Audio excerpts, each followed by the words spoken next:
The fragile thread. Emma and Daniel had been married for 10 years. They had built a life together, a cozy home, 2 children, and a routine that felt safe and predictable. But beneath the surface, cracks had begun to form. Long work hours, the demands of parenting, and a lack of communication had left them feeling distant. One evening, after a particularly exhausting day, Emma found herself confiding in her coworker, Liam. He was a good listener, and his easy smile made her feel seen in a way she hadn't in years. What started as innocent conversations over coffee turned into late-night texts and secret lunches. Emma told herself it was harmless, just a friendship that filled the void she felt at home.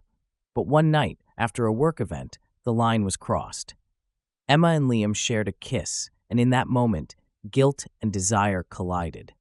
She knew it was wrong, but the attention and affection were intoxicating. She began to lie to Daniel, making excuses for her late nights and sudden work trips. Daniel, however, wasn't oblivious. He noticed the changes in Emma, the way she seemed distracted, the new perfume, the guarded phone. His suspicions grew until one day he found a text from Liam that confirmed his worst fears. Heartbroken and angry, he confronted Emma. The fallout was devastating. Trust was shattered, and their once stable life felt like it was crumbling. Emma begged for forgiveness, admitting that she had been lonely and lost.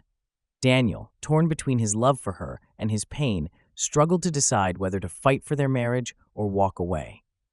In the months that followed, they attended counseling, trying to rebuild what had been broken. It wasn't easy.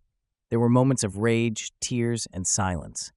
But slowly, they began to communicate in ways they hadn't in years. Emma took full responsibility for her actions, and Daniel worked on addressing the issues that had driven them apart. Their story didn't have a neat resolution. Infidelity had left scars, but it also forced them to confront the problems they had ignored. Whether their marriage would survive was uncertain, but they were both willing to try. This story highlights the emotional complexity of infidelity, how it can stem from unmet needs, poor communication, and vulnerability, but also the pain and challenges it brings to relationships. Every story of infidelity is unique, and the path to healing or separation is deeply personal. By Michael Obailu.